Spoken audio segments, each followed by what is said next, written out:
Sapani takukte bukuksong seng nugui tongo boromurao IPF tini bai hati barsaka ka tabukana lahar phiok jagiako barnoi samung edisini amchene tui tipralen sanmung abono sanai no bro horpung sapung ara tongo seng agebo BJP ni adong robe koksaka tini seng phadi o lahar ka sumung lukurongni jingjalna tui kok senglai ne BJP ni hasten nai kolphang Sunil Deodar jibai bono seng segnai oboni lama tamo obono bahai के याकाक मंगमंग तो आपको Kock Tripura में स्वागत है।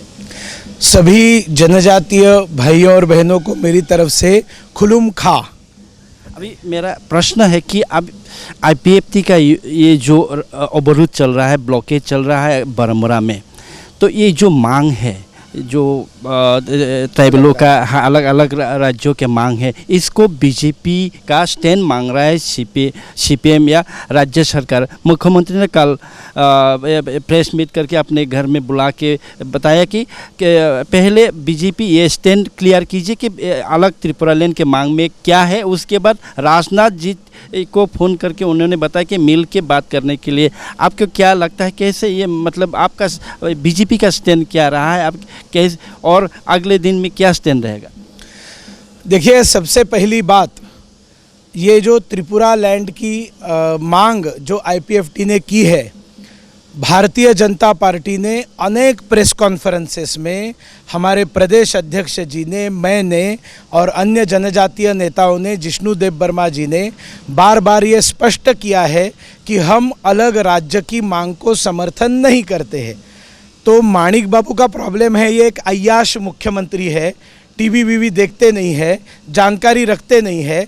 इन्होंने जो कल पूछा, अगर पूछा होगा, मैं तो प्रेस कॉन्फ्रेंस में था नहीं, इन्होंने अगर त्रिपुरा लैंड पर हमारा खुलासा मांगा है तो इससे बड़ी हास्यास्पद बात क्या होगी, जबकि हमने सैकड़ों बार बताया है कि हम त्रिपुरा लैंड नहीं देने वाले। लेकिन जनजातियों की जो पीड़ा है, उनकी जो तकलीफ़ है, उनके साथ जो अन्याय हुआ है, उनके साथ जो अत्याचार हुआ है, उनको जो डिप्राइव करके रखा हुआ है, उनको अपनी ही भूमि में पराया करने का पाप अगर किसी ने किया है तो वो CPM के 24 साल अभी के और पहले नृपेंद्र चक्रवर्ती के 10 साल, ये 34 साल उनका रूल, 35 साल कांग्रेस का रूल, इन लोगों ने विश्वासघात किया है जनजातियों की तरफ। ये क्या कारण है कि जब एक मुख्यमंत्री 20 साल से एक छोटे से स्टेट को लीड कर रहा है, उस राज्य की जनता को रास्ते पर आकर बैठना पड़ता है अलग राज्य की मांग के लिए। इसके लिए जिम्मेवार कौन है? इसके लिए और कोई जिम्मेवार नहीं है। माणिक सरकार और उनकी सरकार जो है, ये इसके लिए एकमात्र जिम्मेवार है और इसलिए ये जिम्मेवारी से इन्होंने भागना नहीं चाहिए।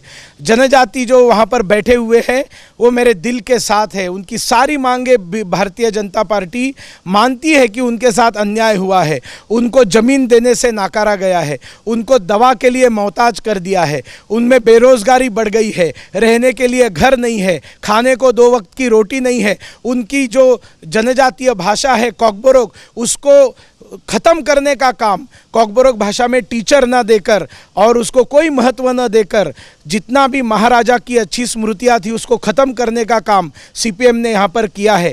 जितने भी पुरातन ऐसे महाराजाओं के जो स्मृतियाँ थी, जिसके बारे में जनजातियों के मन में आत्मीयता थी, उसको सबको ख़त्म करने का काम, गिराने का काम ये दुष्ट CPM सरकार, एंटी ट्राइबल सरकार ये काम कर रही है।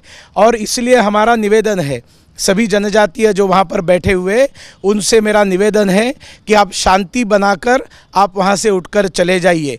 आपकी मांगे जो है, आपकी पीड़ा जो है वो सही है, लेकिन आपने जो रास्ता तय किया है, IPFT ने मिसगाइड किया है, अलग राज्य हो नहीं सकता, ये वो भी जानते हैं। इसलिए मैं आप सबसे निवेदन करता हूँ कि आप इस ब्लॉकेड को ख़त्म कीजिए और बाद में आपकी जो मांगे हैं त्रिपुरा लैंड छोड़कर सारी मांगे ये पूरी करने की दृष्टि से बीजेपी ज़रूर उसके ऊपर विचार करेगी। हम मोदी जी से भी बात करेंगे और त्रिपुरा में जो जनजातियों के लिए अच्छा करना चाहिए, इसलिए हम लोगों ने कहा था कि ये ऑटोनोमस डिस्ट्रिक्ट काउंसिल, इसको कहना गलत है, क्योंकि ऑटोनोमस डिस्ट्रिक्ट काउंसिल कहाँ होता है? तो जैसे मेघालय में देखिए आप, खासी लोग जो एक खासी डिस्ट्रिक्ट में रहते हैं तो खासी हिल्स डिस्ट्रिक्ट काउंसिल ऑटोनोमस है। जयंतिया लोग एक जिले में रहते हैं, कम्युनिटी वाइज। कम्युनिटी वाइज एक डिस्ट्रिक्ट है, डिमा हसाव है, डिमासा लोग एक जिले में रहते हैं, तो उनके लिए ऑटोनॉमस डिस्ट्रिक्ट काउंसिल सही है। बोडो लोग एक जिले में नहीं रहते हैं, बोडो लोग 4-5 जिलाओं में रहते हैं, इसलिए उनको रीजनल काउंसिल दिया है, क्योंकि पूरे असम में सब जगह बोडो नहीं है, एक जिले में नहीं है, तो वो रीजनल काउंसिल हुआ। यहाँ पर डिस्ट्रिक्ट काउंसिल कहना गलत है, क्योंकि त्रिपुरा में आपको एक ऐसी गली नहीं मिलेगी जहाँ जनजातीय रहते हैं, सब जगह रहते हैं। ऐसा नहीं है कि देव बर्मा का एक ज़िला है, कोलोई का एक ज़िला है, रियांग का एक ज़िला है, कि आप उनको अलग अलग ऑटोनॉमस डिस्ट्रिक्ट काउंसिल दे दो। तो इसलिए हमने कहा पूरा स्टेट त्रिपुरा लैंड है, यहाँ हज़ारों वर्षों से जनजातियों का राज रहा है, उनके मंत्री बंगाली रहे हुए हैं, और बंगाली और जनजातीय हज़ारों साल से प्रेम से यहाँ पर रह रहे हैं। माँ त्रिपुरा सुंदरी के दोनों बेटे हैं, और इनमें झगड़ा लगाने का काम, राजनैतिक स्वार्थ के लिए झगड़ा लगाने का काम, इनके बीच में दंगे भड़काने का 1980 में पाप सीपीएम ने किया हुआ है, और इसलिए ये दोनों भाई कभी अलग नहीं हो सकते। और अगर जनजातियों के ऊपर अन्याय किया है तो वो किसी भाई ने नहीं किया है, वो सीपीएम के लाल भाइयों ने किया हुआ है, और इसलिए सीपीएम को यहाँ से हटाना, ये आईपीएफटी हो या जनजातीय लोग हो या बीजेपी हो, हम सब लोगों का एक ध्येय होना चाहिए, यहाँ से सीपीएम हट जाना चाहिए। और मुझे पूरा भरोसा है कि जो हमने कहा है कि इसका नाम हम स्टेट काउंसिल करेंगे, इसके साथ डायरेक्ट फंडिंग का 6th शेड्यूल में अमेंडमेंट, देखिए 6th शेड्यूल में आर्टिकल 275 है और 280 है, ये फाइनेंस मिनिस्ट्री के अंदर आता है। इसमें जो केंद्र सरकार फंडिंग देती है वो डायरेक्ट पंचायत को दे सकती है, डायरेक्ट म्यूनिसिपैलिटी को दे सकती है, लेकिन ऑटोनॉमस डिस्ट्रिक्ट काउंसिल को नहीं दे सकती है। और इसलिए पैसा राज्य सरकार के पास आता है, कम्युनिस्ट सरकार पैसा खा जाती है, जनजातियों के पास पैसा नहीं पहुंचता है। इनके 19 एमएलएज, इनके 28 एमडीसी सब जनजातीय है, और ये सब लोग गुलामी कर रहे हैं माणिक सरकार के यहाँ पर जाकर। मेरा सबसे पहले 19 जनजातीय एमएलएस के साथ निवेदन है, सीपीएम छोड़ दीजिए और आ जाइए, इस जनजातीय समाज के भले के लिए आ जाइए। 28 एमडीसी से मेरा निवेदन है, आप छोड़ दीजिए सीपीएम। आपने इतने साल सीपीएम में रहकर जनजातियों का कोई भला नहीं किया, आपने वही किया जो सीपीएम ने बताया और शोषण किया। आपको कभी पॉलिट ब्यूरो में इन्होंने जगह नहीं दी। अगर ईमानदारी से जनजातियों के प्रति सीपीएम के मन में प्यार होता तो पॉलिट ब्यूरो में उनको क्यों नहीं भेजा आज तक, ना दशरथ देव को भेजा, ना और किसी जनजातीय नेता को भेजा। पॉलिट ब्यूरो में जगह नहीं दी, मंत्रालय कौन से दिए? पशु के मंत्रालय दिए, प्राणियों के मंत्रालय दिए, जंगल का मंत्रालय दिया। इनके पास इंसान का कोई मंत्रालय कभी नहीं दिया, कभी सम्मान नहीं दिया। अपमान ही अपमान सीपीएम ने आप लोगों का किया है। फिर भी आप क्यों बैठे हो एमएलए बनकर, क्यों बैठे हो आप एमडीसी बनकर? छोड़ दीजिए गद्दी, जनजातीय सेवा समाज की सेवा में धरने पर आप भी जाकर बैठ जाइए। मांग अगर आपको पूरी करनी है तो ये ड्रामा बंद कर दीजिए। और इसलिए मेरा कहना है, हम जब स्टेट काउंसिल की बात करते हैं तब हेल्थ की व्यवस्था वो डायरेक्ट जनजाति के पास रहे, एजुकेशन की व्यवस्था डायरेक्ट जनजाति के पास रहे, उनके ज़मीन का मामला है वो उनके पास रहे, उनके कस्टमरी लॉज है वो उनके पास रहे। स्टेट काउंसिल का ये मतलब है। और ये स्टेट काउंसिल वो बेवकूफ़ हो जैसा कोई एक कलम बता रहा था, उनको ये भी पता नहीं था कि कौन से आर्टिकल में क्या है, उन्होंने कुछ भी बोल दिया था। प्रेस कॉन्फ्रेंस किसने किया था? वो प्रेस कॉन्फ्रेंस विजेंदर ने किया था। तो अभी वो जो उन्होंने बताया वो तो संभव है नहीं, वो तो हम उसकी मांग नहीं करते, ऑटोनोमस स्टेट की मांग हमने कभी की नहीं है। हम लोग 6th शेड्यूल में अमेंडमेंट करके ये अधिक अधिकार जनजाति को देना चाहते हैं और इसका नाम स्टेट काउंसिल करना चाहते हैं। इससे हमको ऐसे लगता है कि इनकी समस्याएं सॉल्व होगी। और मुझे पूरा भरोसा है नरेंद्र मोदी जी चाहते हैं कि यहाँ के जनजातियों के साथ जो अन्याय हुआ है वो अन्याय ख़त्म हो जाए और यहाँ पर जनजातियों को न्याय मिले। इसके लिए बीजेपी कमिटेड है और माणिक सरकार ने अपने जिम्मेवारी से भागना नहीं चाहिए। अभी जो एलिगेशन आ रहे हैं बीजेपी आईपीएफटी के पीछे वो पूरा सपोर्ट दे रहे हैं जो ब्लॉकेड में, ऐसे जो एलिगेशन आ रहे हैं, कहना चाहते हैं? अरे सपोर्ट तो सीपीएम दे रही है, खाने पीने की रसद पहुंचा रही है, उनको इनकरेज। देखिए यहाँ पर बीजेपी की सरकार है क्या? नहीं है ना, तो उनको परमिशन किसने दी? इनडेफिनेटली रोड ब्लॉकेड करने की परमिशन क्यों नहीं दी? इनका इरादा क्या है? ये आईबी ने स्टेट के बताया होगा या नहीं बताया होगा, तो स्टेट का आईबी फेल्यूर है, तो किसका इंटेलिजेंस फेल्यूर है? ये माणिक सरकार का इंटेलिजेंस फेल्यूर है। और इसके लिए ये जो भी हुआ है सबके लिए सीपीएम जिम्मेवार है, वो अपने जिम्मेवारी से भाग नहीं सकती।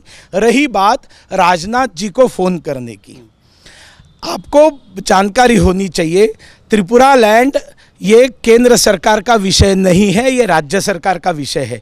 पहले ये राज्य सरकार की असेंबली में पास होना चाहिए, और अगर वो पास होता है तो वो केंद्र के पास आता है।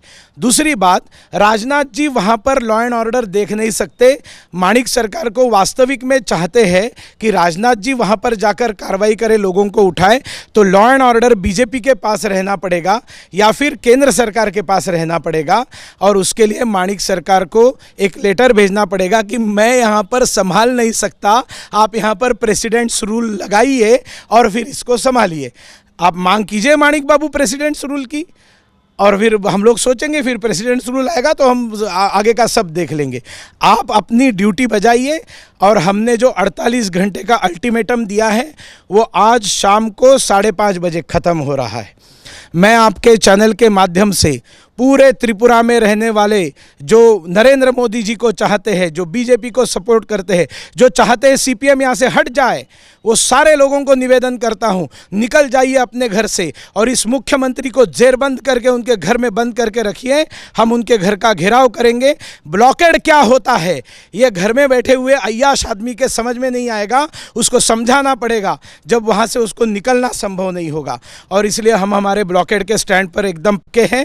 कब चालू होगा, कैसे चालू होगा, कहाँ से लोग आएंगे, ज़मीन के नीचे से आएंगे, आसमान से आएंगे, हम कुछ नहीं बताएंगे तो उस ब्लॉकेड का आनंद कहाँ है। इसलिए हम अपना ब्लॉकेड करने वाले हैं, इतना पक्का है। और लास्ट क्वेश्चन है, अभी आईपीएफटी का जो ब्लॉकेज चल रहा है उसमें भारत माता के नारा हो रहा है और मोदी जी हमको बचाइए, हमको बचाइए, ऐसा हो रहा है कि मैंने एनसी देवबर्मा को भी प्रश्न किया था, आप ऐसे पैकेज सेंट्रल से आए जो पैकेज हर जनजातियों का हित में हो, अगर ऐसा पैकेज अगर आपको ऑफर करे तो आप ये त्रिपुरा लैंड छोड़ देंगे? कहते हैं कि हाँ हम छोड़ देंगे, लेकिन टाइम फ्रेम होना चाहिए, अच्छे पैकेज होना चाहिए, तो आप छोड़ देने के लिए राजी है। तो आप इस बारे में क्या कहेंगे? ऐसे बातचीत हो सकता है, ऐसे डेवलपमेंट रिलेशन में ऐसा हो सकता है? सबसे पहले गुंडागर्दी करने वालों से हम कोई बातचीत नहीं करेंगे। कानून हाथ में लेने वालों के साथ बीजेपी कभी भी बात नहीं करेगी। बिना लोगों से बात किए, बिना हमसे बात किए उन्होंने जो 38 लाख त्रिपुरा वासियों को संकट में डाल दिया, रास्ता बंद किया, रेलवे बंद कर दी, कितने पेशेंट्स, यहाँ की हेल्थ व्यवस्था तो आप जानते हैं कोलैप्स से, कितने पेशेंट्स सफ़र किए इसके कारण, कितने बच्चे स्कूल नहीं जा सके, कितने लोग रेगा का काम करने वाले रोजी रोटी नहीं कमा सके, इतने लोगों को ट्रबल देने वाले आईपीएफटी से हम कभी बात नहीं करेंगे।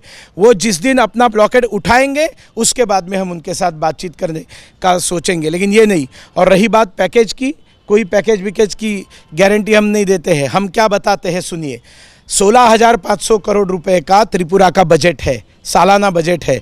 इसमें से 100 करोड़ भी जनजातियों के ऊपर ये खर्चा नहीं करते, लूट लेते हैं, ख़त्म कर देते हैं। जो भी जाता है इनके मंत्री और एमडीसी खा जाते हैं।